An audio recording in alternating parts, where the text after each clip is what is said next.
A couple weeks ago, I did a video I was really excited about. It was called Why Github Won. It was a breakdown of the history of GitHub, SourceForge, and the other many different source hosting solutions that existed in the early days of Git. And GitHub, obviously, was the winner. That said, my coverage was based on an article written by people who did not work at GitHub when this all happened. They were, like me, external users. That video did pretty well, the point where it reached a lot of people, including those who worked at GitHub. And it's since gotten a response that I think is really important, because this response isn't just from some random GitHub employee, it's from one of the original founders of GitHub, Scott Chackin.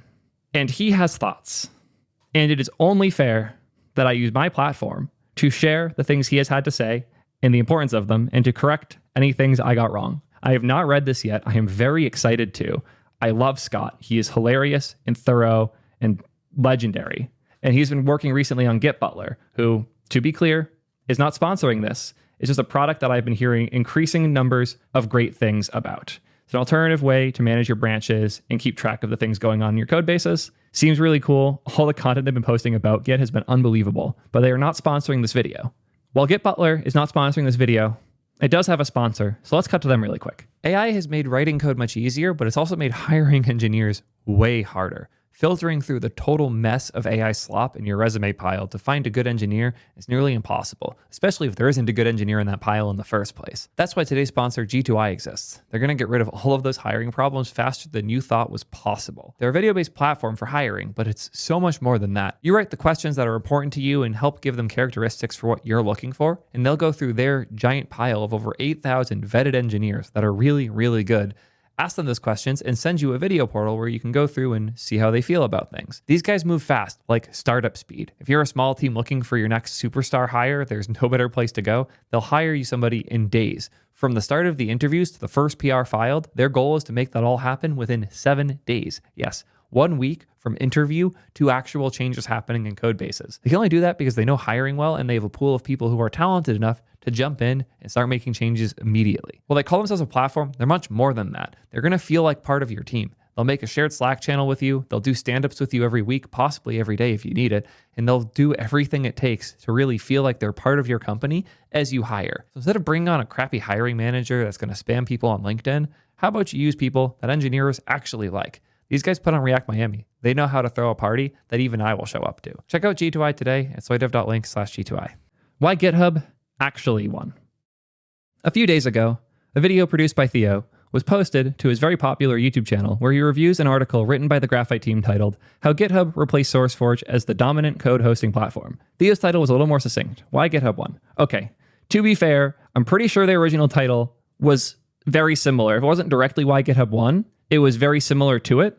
They swapped the title at some point, but yeah, I went with the slightly more clickbaity title. And I slaughtered this thumbnail. I'm still so proud of that one. Anyways. Being a co-founder of GitHub, I found Greg's article and Theo's subsequent commentary fun, but figured that it might be interesting to write up my own take on the reasoning behind the rise and dominance of GitHub, and perhaps correct a few things that were not quite right from their outside analysis. That is, I shouldn't care this much about these subtle details, but as a comms guy, like I do communication now for a living, this is such a great opener of, I liked it, I watched it, it was fun, but figured it might be interesting to give my perspective, and only after all of those nice things, he specified, and perhaps correct a few things that were not quite right. That is such a good way of couching the because almost anyone else could have and would have written this as, they were wrong about all these things, so it's my responsibility to fix them. Yeah. Being at the very center of phenomena like this can certainly leave you with blind spots, but unlike these youngsters, I was actually there. Hell, I wrote a book. I have heard incredible things about this book, by the way. Specifically, apparently it aged really well too, so I might check this out myself. Anyways, here's an insider's take on why GitHub actually won. Oh, he's kind enough to give us a TLDR. If you want a very short read, here's the quick version of why I believe that GitHub won, and why you're probably using the site to this day. I can boil it down to exactly 2 reasons that happen to resonate with each other at a perfect frequency. 1, GitHub started at the right time, and 2, GitHub had good taste. Yeah,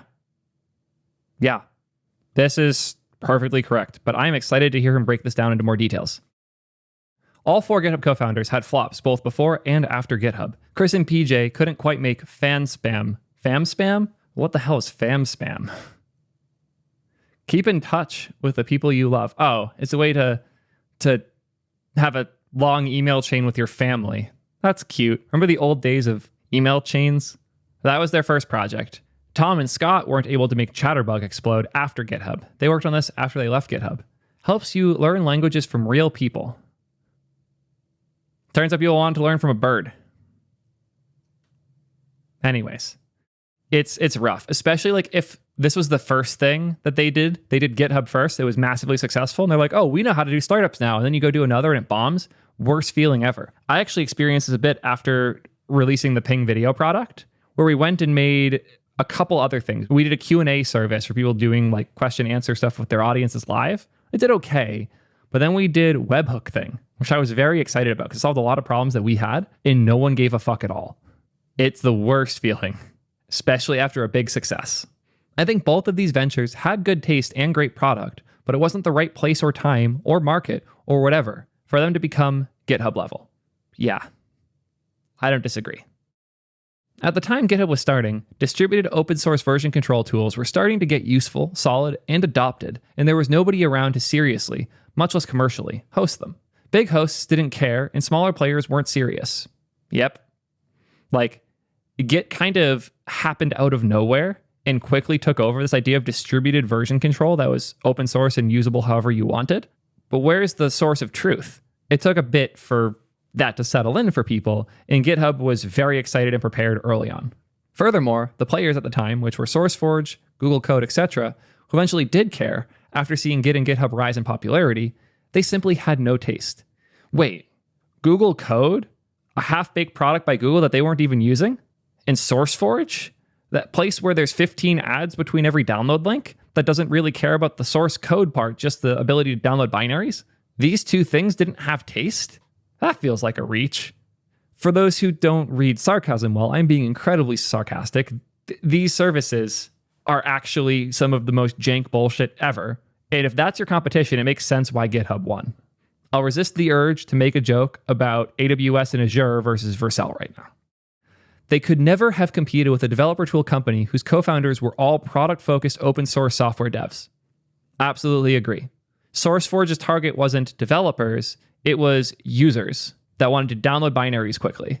Google Code's target was somebody trying to get a promotion, because that's how Google's development cycles work. GitHub's target was developers like them. Generally speaking, it is really hard for me to see a path to success in a business where the intended customer isn't the company founders. Like everything I've built at Ping and Upload Thing, all the stuff we have at Ping Labs, are things I really wanted to have exist. We've never built a product that is something I wouldn't have used if somebody else built it. The goal was never be this really successful billion-dollar thing by coming up with the perfect idea. It was solve real problems that we had in a way that we found fit our needs and our taste, in hoping that others would feel similarly.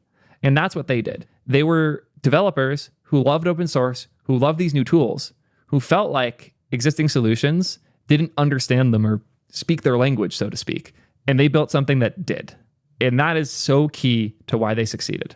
We cared about the developer experience and had the creativity to throw away assumptions about what it was supposed to be and build how we wanted to work. Everyone else tried to build what they thought they could sell to advertisers or CTOs. Yep, again, that's the difference. They weren't building for this intended sales target, they were building to solve their specific problem, which makes things significantly easier and much more likely to be successful too. Nobody will beat out a passionate person. To do a weird anecdote to my own career, I didn't realize that when Prime and I started posting videos on YouTube more actively and built this more senior development scene in the content world, that we would accidentally kill a lot of existing DevRel work. Because at the time, the only options for senior technical content were employees of companies talking about the stuff they were working on. And their goal was to do their job and to some extent sell a thing. That's not our goal. Our goal is to nerd out about this thing we're obsessed with and make this thing we really wanted. My channel only exists because I didn't find the YouTube videos I was looking for when I got hit with COVID, when I was at Twitch and no longer could talk to my coworkers, and then eventually left Twitch and didn't have other technical people that wanted to nerd out with me. So I went to YouTube looking to nerd out. No one else wanted to. And I made my channel soon after that because I just needed to get this out of my system. And then a lot of people showed up because others wanted the same thing that I wanted. But all the people who were doing technical content before me, they still are, but they don't have the same like almost unhealthy obsession with it. Like I wanted this so badly that it has consumed a huge portion of my life. And that is what makes me successful. It's not that I hacked the system, I figured out the algorithm, any of that shit. It's I was obsessed with making videos I would have watched. And you can't compete as a business with that. You can't. And that's what they were seeing here too. It doesn't matter how much money Google has, they don't have the passion. An ounce of passion weighs significantly more than pounds of gold and money. That passion and obsession is how they won. Igor already said it in chat. Obsession beats talent every time. Obsession also beats money. And while money can buy talent, obsession will still win. Anyways, I super sympathize with this point from Scott. There's no world in which these companies who didn't have that same obsession and passion could ever have beat out 4 dudes who were obsessed. The obsession that these co-founders had with making the best place for open source code and collaboration will beat out any company of any size always. Now that that's out of the way, if you're interested in some storytelling, let me lead you down the path of how some of this actually unfolded from the inside. Oh boy. This is going to be so fun. This is so fun. Okay, I see some comments on YouTube I want to roast a bit. This is survivor bias. It's not obsession. It's not talent. It's not anything you think it is. How easy do you think it is to survive if you're not obsessed? I'm not saying everyone who's obsessed with their problems is going to succeed. You also need to be solving a problem that the market has a demand and need for, and that the market has room for and capital to spend on. That's the luck aspect. But the likelihood you get to the point where that matters, if you're not obsessed, is near zero. If you're obsessed with a problem that no one else cares about, you're not going to be successful. But if you care about the right problem that the right people are obsessed about, and they're willing to pay for the solution, and they can see the gap in the quality, you will beat out anybody who is just doing this for their day job. A person who makes $200K a year to work 40 hours a week on solving a problem that they don't understand or care about, you can have 100 of those people. They will not compete with one person who actually wants to solve the goddamn problem because they have it. That's a fact. And I don't care about how you feel on survivor bias. That's the reality that we live in. And if you look at all of the biggest and most successful companies, almost all of them started in this way. Even something like Amazon started because Bezos wanted a better way to find and buy the books he wanted to read. And then AWS succeeded because they built the solution to the problem that they had at Amazon with deploying and managing their deployments. Anyways, I want to read the rest that isn't the TLDR because I know this is going to be a great story. I'll dig a little more into the GitHub started at the right time theme from the point of view of a software dev in 2005. I was 10. This is when Git had its first commit by Linus and Mercurial had its first commit by Olivia. Oh, I have some old pictures like this. Mine aren't as old, but the classic OG desk setup.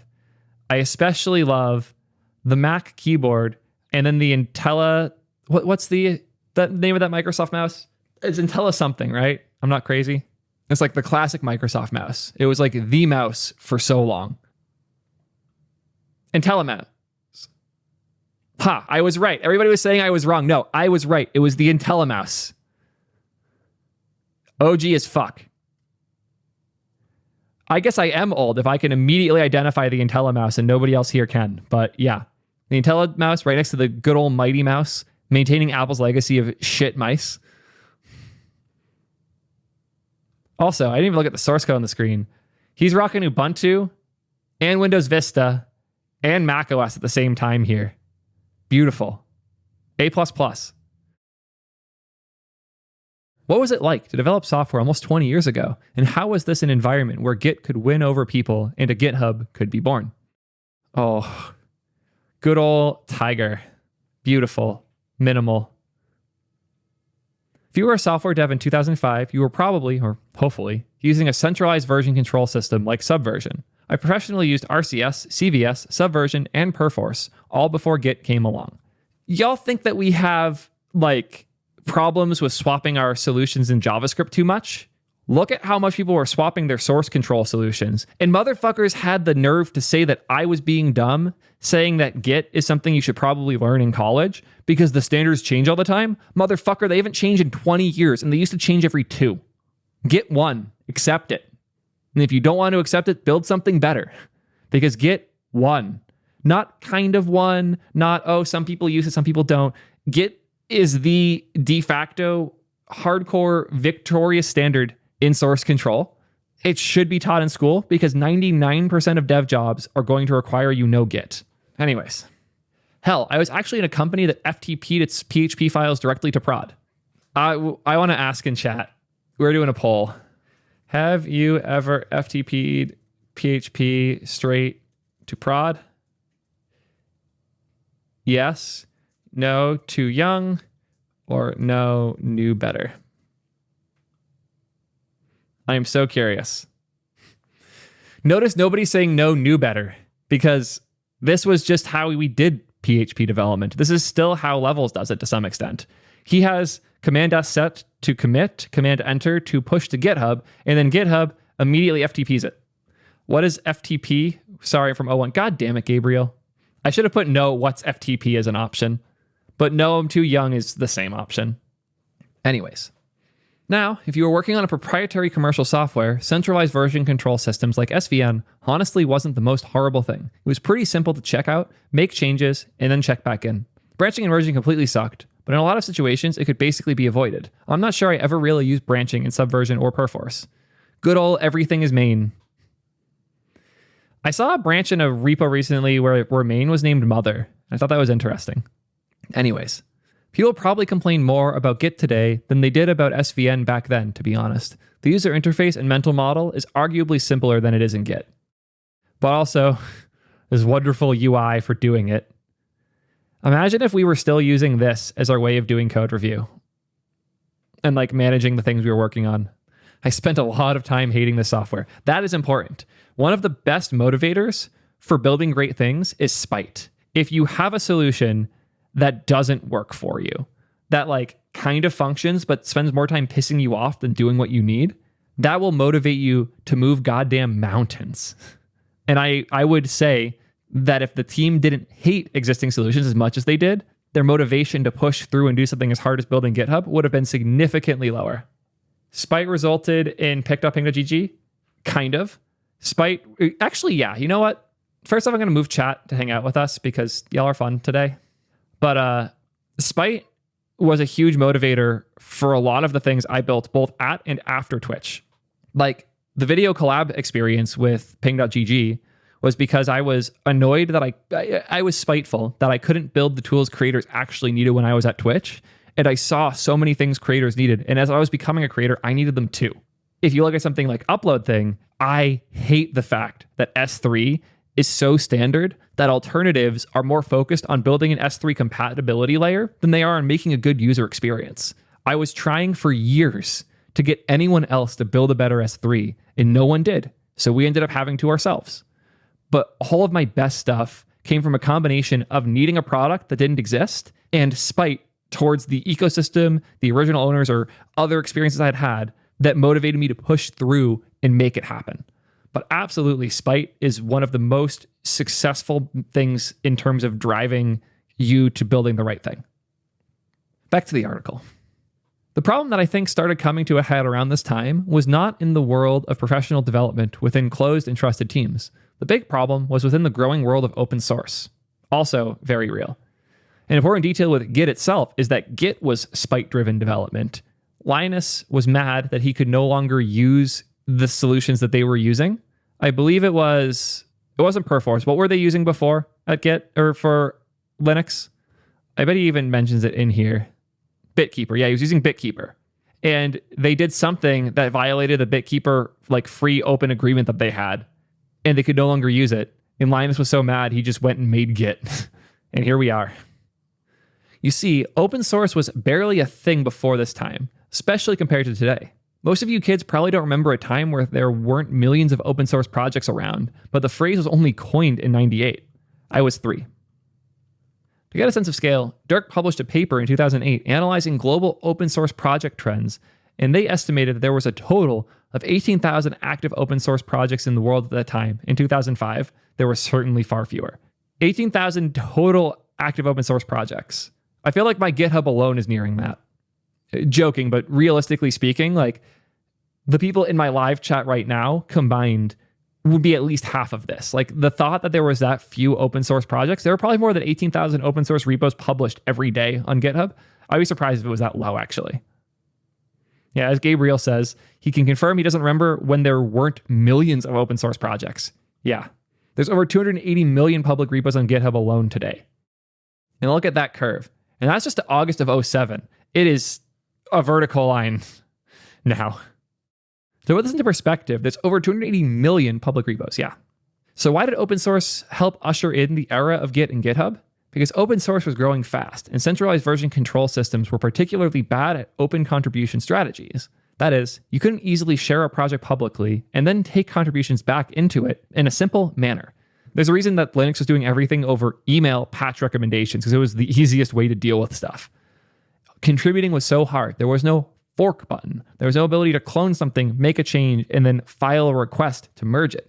GitHub invented the idea of a pull request, where you're requesting another project pull changes that you made in your fork. That was a new idea. That wasn't even part of Git. Contributing to open source in 2005. How bad could it possibly have been?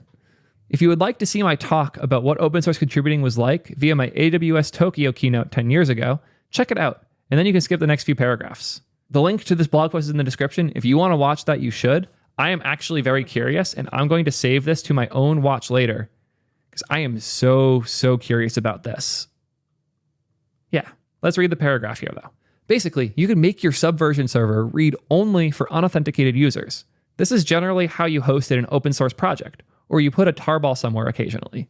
If you wanted to contribute, essentially, you'd have to do some of the following. You'd have to check out the latest version, make your changes, generate a patch file with GNU diff, upload the patch file to a ticketing system or email list used by the project. You literally had to make diffs and email the changes. The maintainer would then have to pull down the patch file, apply it to their project to see first off that it applied correctly, but more importantly that it worked properly. They'd either have to submit feedback either by sending another email or dealing with their ticketing system, make changes themselves, which is what they would often do because it was way easier to just fix the bugs than wait for someone over email to deal with it. Or most importantly, just commit the change if it worked. There are still artifacts of this around the internet. I used the track project at some point for this type of project. You can still see their submitting patches guide, an example of how a change would be suggested.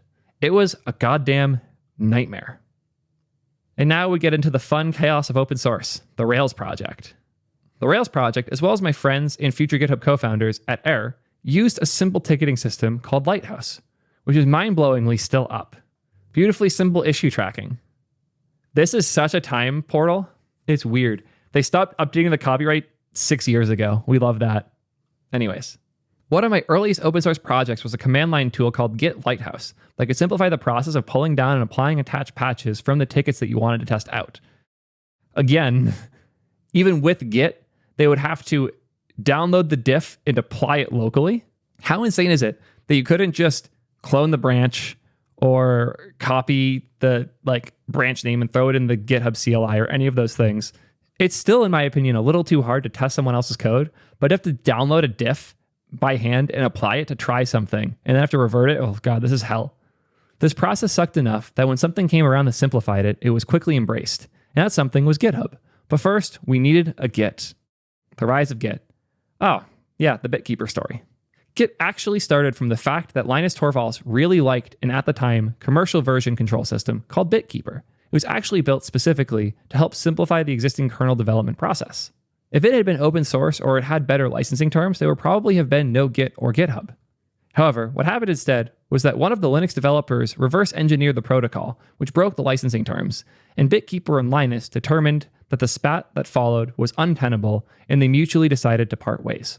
Yeah, that was the issue, that one of the Linux maintainers was trying to figure out how BitKeeper worked internally so they could automate some things, and BitKeeper wasn't happy. Thankfully, BitKeeper wasn't happy, because otherwise we might not have had the open standard of Git. Imagine if we were still using a closed source solution for managing our projects and managing our source code. Oof.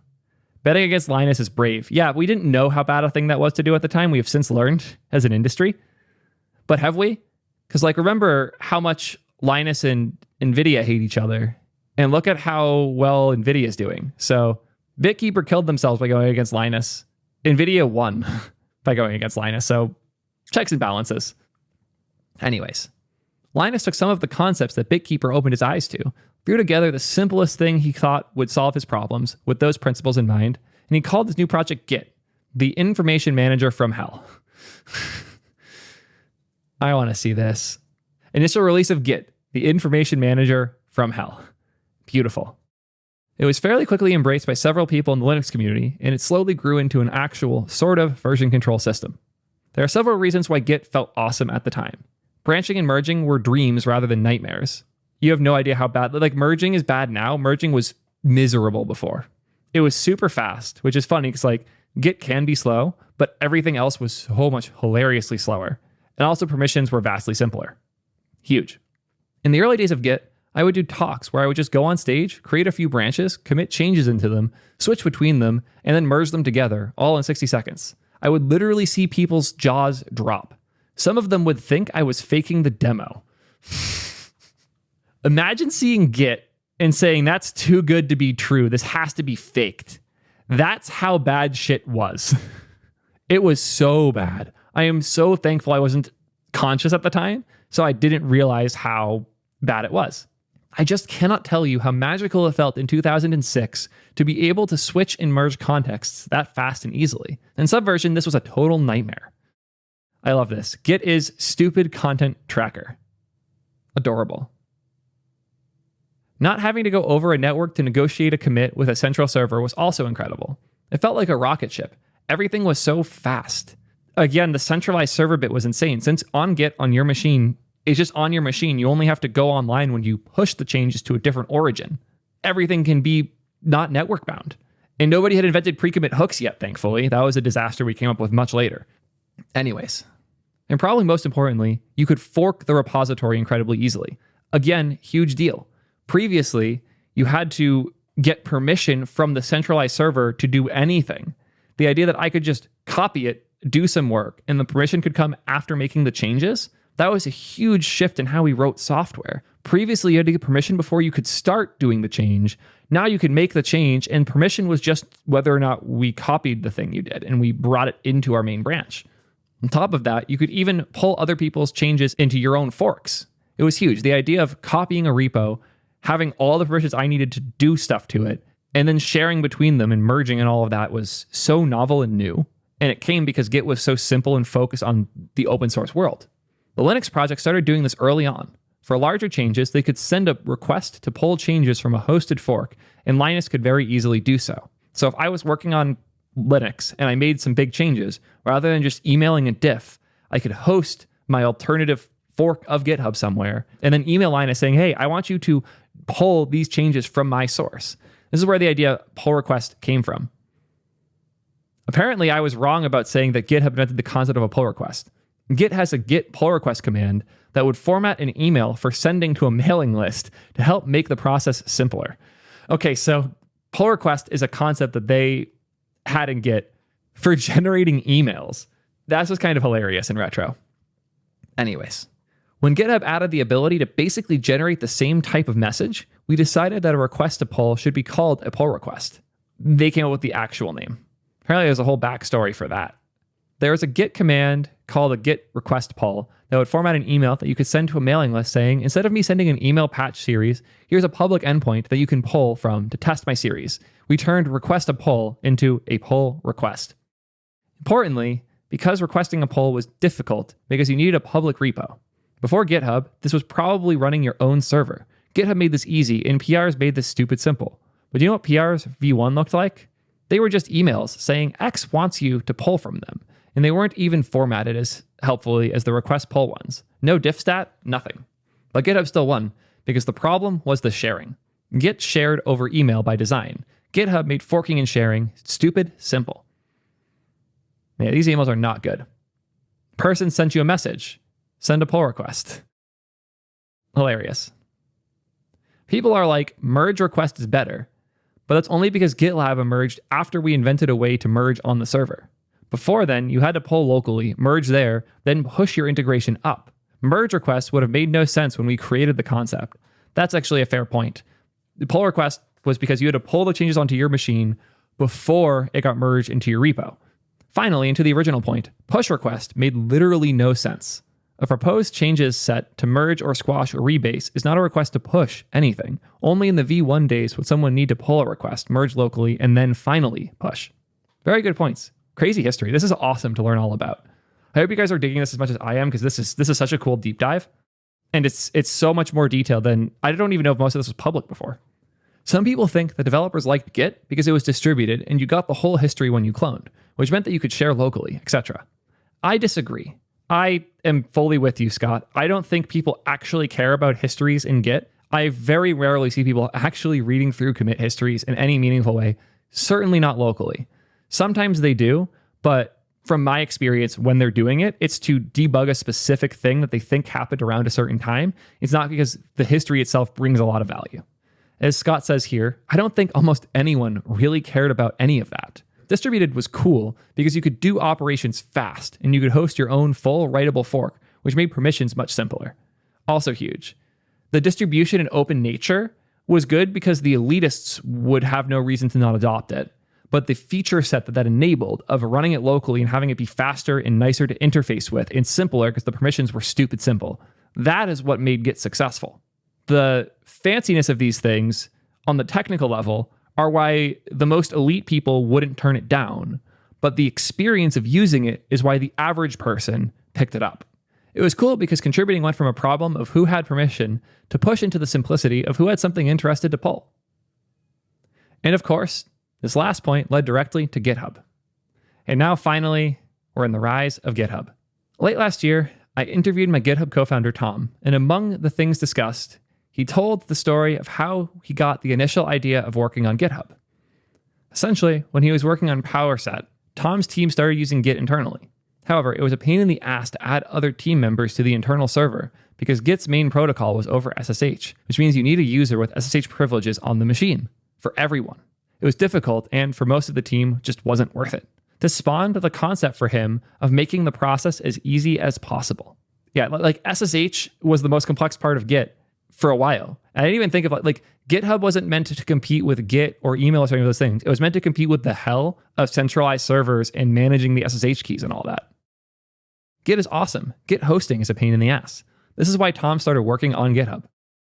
Git repository hosting, no longer a pain in the ass. Sign up now. Hilarious. Beautiful. Social code hosting. GitHub is the Vercel of Git. Yep. I went through my old emails to see if I could find the first time I heard about Tom's GitHub project. And it was this email from Chris responding to a Git screencast I made in late 2007. Hey, Scott. Awesome. I actually have a handful of apps I deploy using Git, but the screencast is great. Really well made. I like the overlays, and it's nice that you go into actual Git usage, merging, pushing, Git K, etc. Tom Preston Warner of Chronic, Gravatar, and God fame, and I are actually working on a Git site, github.com. It's a public push point, like repo.or.cz, but user-centric rather than project-centric. The idea is easy forking and contributing to open source projects, a distributed pull model versus repo.or.cz and SVN's shared push model. We're thinking of charging $10 a year or something like that, and filling it up with useful features. Pre-rolled post-commit hooks, post-commit webhooks, tutorials, wiki, pull request integration, etc. Also, not ugly. Any interest in playing around with the service once we put it into beta? Maybe suggest some features? We'd definitely love to highlight this screencast. This email, 17 years later, is a wild read. This is kind of crazy to see back in time like this, at how simple the ambitions were and how focused they were on solving the problems that they had. It was still a secret side project between the two of them at this point. Also, Chris, lowercase h? Not sure what that meant. Oh yeah, lowercase h for GitHub. That was the thing. Yeah, because they always do capital H with GitHub, and he did lowercase h there, because even early days, that's hilarious. The lowercase h, because they are strict about the H in GitHub being capital, but earliest emails, they weren't. Yeah, this is when Scott started chatting with Chris and Tom about the Git and Ruby libraries that ran the site, and eventually how I wiggled my way into the project and company. There are a few interesting things about this pitch. The first is that they compared it to the only other real public Git hosting site, repo.or.cz, which is also miraculously still running, if you want to see what the state of Git hosting was pre-GitHub. I do. Oh, God.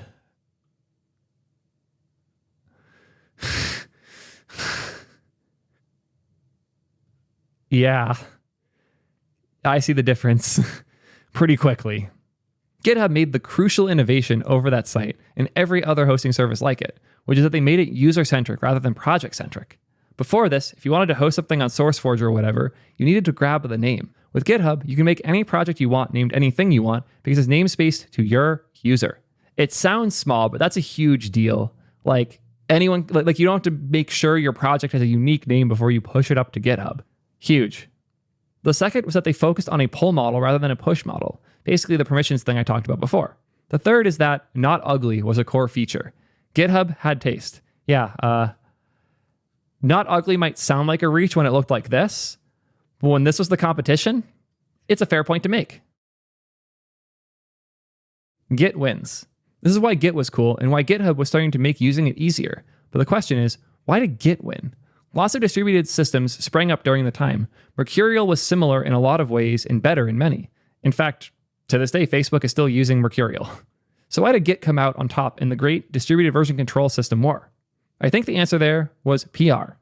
And there are two big PR guerrillas fighting it out for the why did Git win answer. The first was Linux and by extension Linus. The other was GitHub and specifically the Rails community. So we're going to go through both options. That's a cool framing. So maybe it was Linus and Linux. The Linux project using Git and Linus having started the project gave it instant credibility. Everyone knew Linux. Everyone knew Linus. If he made an amazing operating system that everyone uses, at least for their servers, next year's the year of Linux on the desktop. It's finally happening. He can certainly make a next level version control system. And even if it's difficult to use, that just means he's smarter than us and we should try harder, right? This is legendary. Google's weird tech talks where they bring people in. It's unlisted now. That's hilarious, Google. Oh man, this is so legendary. I've watched this multiple times. Linus's talks back in the day were so cool. Video quality 240p, content 8K. Legendary. Highly recommend watching that if you haven't before. This video is one of the first talks about Git online, circa 2007. It's Linus talking about Git in distributed version control systems, then a brand new concept at the Google campus. It came out in between when I started using Git in late 2005 and when I started at GitHub in mid-2008. I watched it several times, as did millions of people. Who doesn't like listening to the Linux guy say CVS is the dumbest shit that has ever been thought of, and everyone who disagrees is ugly and stupid? At Google. Here's the link that has that there. Yeah, it's just great PR. It really is, especially because people didn't like CVS, and now this guy's coming out saying, you all suck, this is terrible. Beyond that, if you conflate Linux and Linus, which most people do, there's an argument that Linux itself pushed Git adoption indirectly through Android. Interesting. This is where I really don't know how much impact my own efforts or GitHub's efforts had in comparison to this big, quiet, behind-the-scenes side effect of Android becoming a thing at exactly the same time. This is interesting. I hadn't thought of like Android's effect on Git. Android is a big part of why I learned Git and GitHub super early, but it's interesting to see it called out this way. It's also why Google suddenly started caring about Linux and Linus. Fascinating. Or even my personal impact in either or both of these fronts, doing Git talks and corporate training for years. In early September 2008, right as Android 1.0 was being released, like 2 weeks after this email, but before I did the training, Sean Pierce, an early superhero of the Git ecosystem, wrote me this email asking to help train the Google Android team on Git. Apparently, Sean Pierce has since passed away. That is sad to hear. Yeah, rest in peace, Sean. Let's see what he had to say back in 2008. Scott, are you in the SFO Bay Area? Google may be interested in bringing you in to give some in-person Git training talks to 200 engineers. Given your work on the Gitcasts and the Git community book, I think you may be able to put together something quite useful for our engineers. All of them are migrating from Perforce to Git and need to do it in short order. We're talking about early to mid-October timeframes. Let me know if you're interested and we can start to work on the planning. I believe we can also get you some sort of speaker and consulting fee, the specifics of which can be worked out once we have a bit more of a training plan. Please try to keep this information private.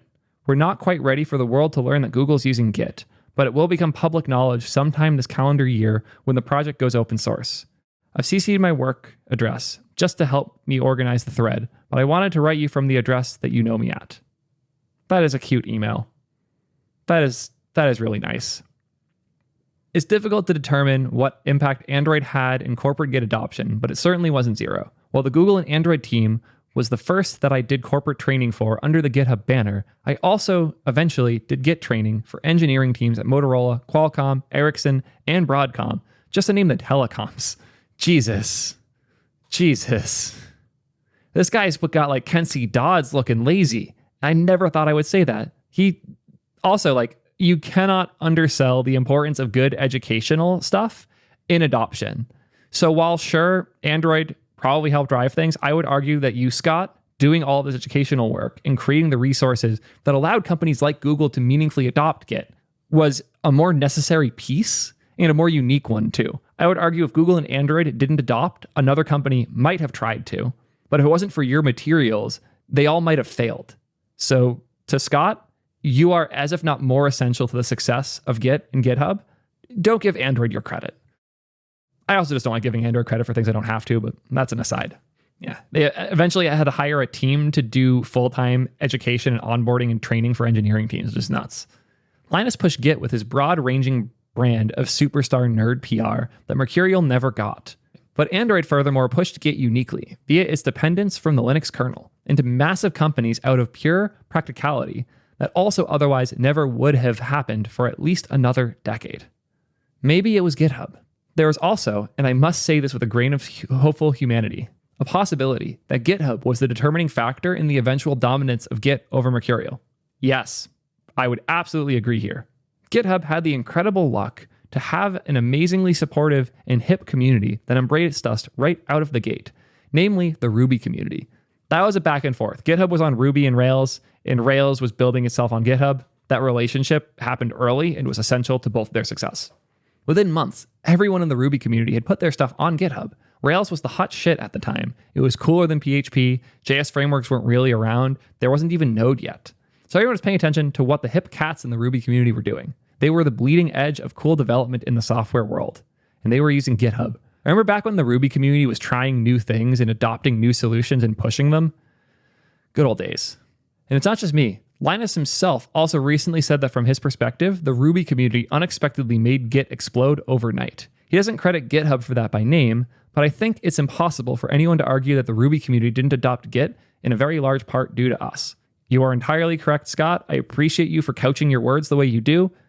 I won't, though. Ruby was a huge part of Git winning, and Ruby only did that as a community because of GitHub. So by transitive property and some speculation, I'll make the claim that Linus in fact thinks GitHub is the reason Git won. Yeah, I'll agree with you there. Of course, the Ruby community adopting GitHub wasn't random. I remember all of us, Chris, Tom, PJ, and myself, sitting at the table at Ruby conferences with all the guys in the early Ruby community, showing them GitHub, selling them on Git, doing talks, and more. We were all speaking at the same conferences. We all drank beers together after Ruby meetups in SF. These were the guys who started Rails, Heroku, Twitter, jQuery, you name it. So that we were selling it is that we were all sharing what we were passionate about. There was a high level of trust in this community. The GitHub founders were a deep and authentic part of it, and we all tried each other's stuff and supported each other throughout. Adorable. The Ruby community using GitHub meant that every conference talk everywhere had a GitHub plug in it. Free advertising everywhere. This meant that as more and more projects moved over to or were started on GitHub, even people who liked Mercurial had no real choice but to use Git. After a while, it probably just wasn't worth it. GitHub's dominance in the hosting sphere just crushed Mercurial in just the span of a few years. In Mercurial land, there was Bitbucket, which was started for Mercurial hosting and written in the Django framework. I did not know Bitbucket was in Django. That's an interesting tidbit. But I think we just had too much of a head start and there wasn't enough differentiation. The Python community just didn't adopt it as aggressively as our Ruby community did. Yeah, Python is historically fast to adopt things, as we've seen with Python 3. Why would you ever bet on the Python community trying something new? As early as December of 2008, GitHub was hosting 27,000 public repos, where Bitbucket had a little over 1,000. Since then, Bitbucket's numbers has gone down. It hasn't, but I had to pick on it a bit. You guys know how I feel about Atlassian. It became difficult to catch up. How do I remember those numbers, you might ask? Well, I had a website I put up called whygitIsBetterThanX.com, and this guy named Jesper emailed me to say that one of my biggest points was incorrect, where I argued that Git has GitHub and Mercurial and Bazaar don't have a GitHub. I rather arrogantly argued that they aren't in the same league. So we found these old emails Mercurial has its own GitHub. You may want to update it. Bazaar has Launchpad. Bitbucket has a very similar site, but has less than 1,300 public repos. GitHub is over 27,000. Hilarious. Young Scott being a little bitchy. Sorry, Jesper. We've all been there. I'm still there. To his credit, he never called me out on my response, which now seems real snippy of me in hindsight. But it turns out that Jesper, in fact, was the founder of Bitbucket.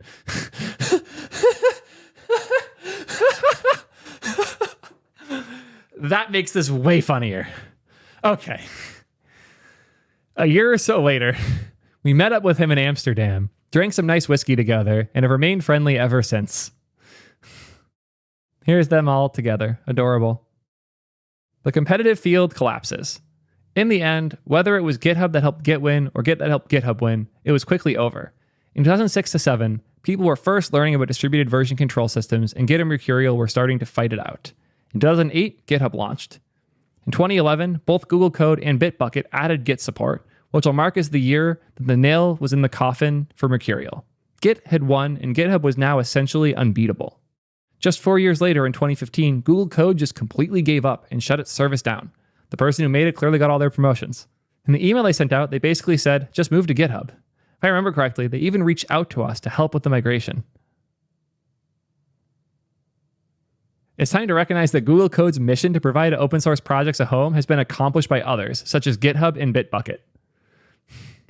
Bitbucket's the best Atlassian project. Says so little. It says so little. I would say Trello's better, but they got purchased. They didn't start Atlassian, so it doesn't really count.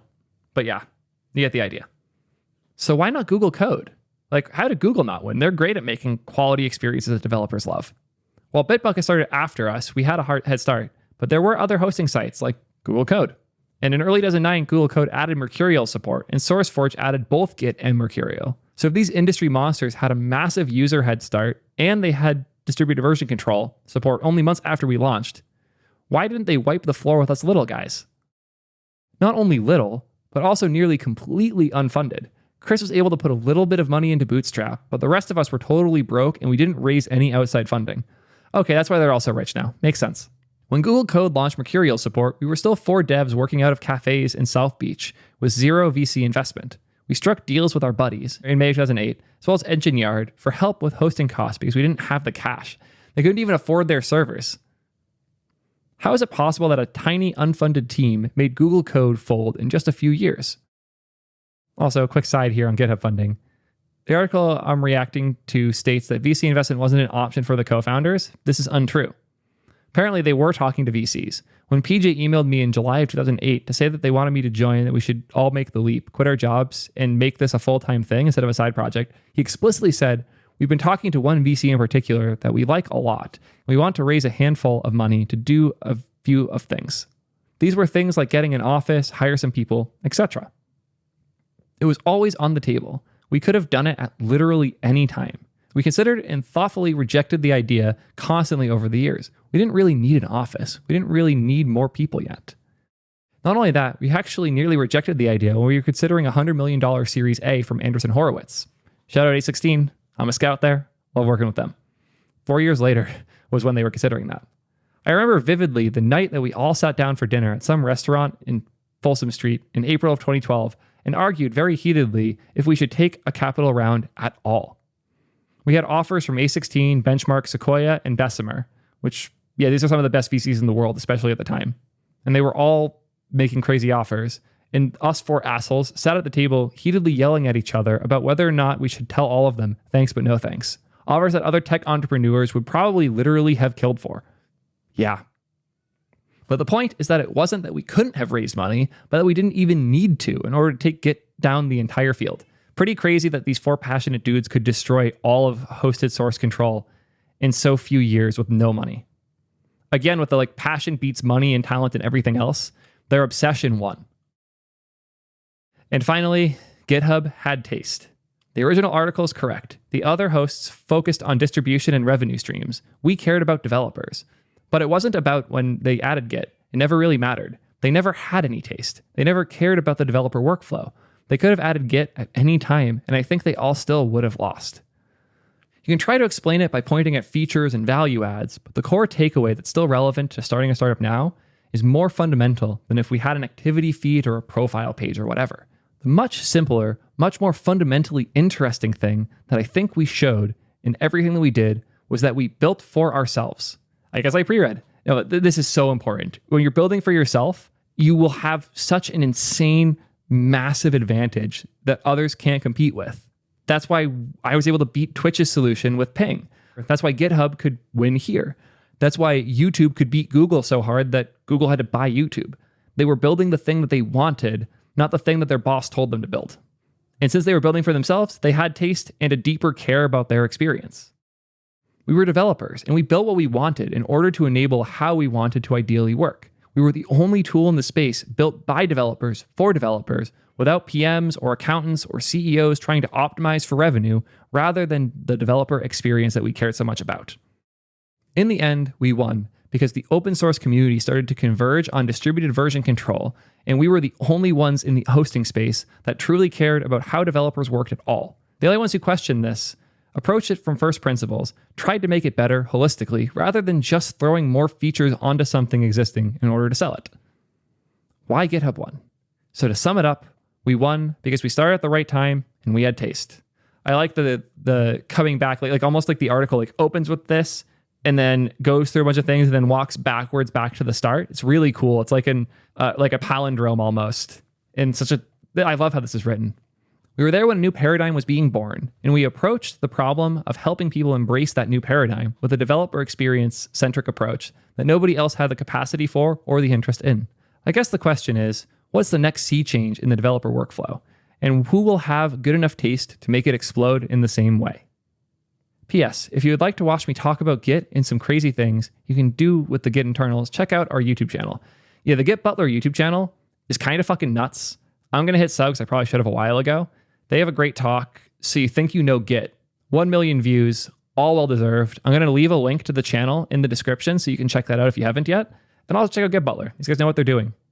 I mean, obviously. Once again, just massive shout out to Scott for taking the time to write this up, correcting all the misunderstandings that existed in the previous article and my video as well. I was so excited to read that first article with y'all. And the reason is I wanted to understand how GitHub actually did win. And while that article did help a lot, this helped way more. I appreciate you so much, Scott, for taking the time to write this and respond in the way you did. This was an incredible experience, and I hope my viewers feel similarly. Until next time, peace nerds.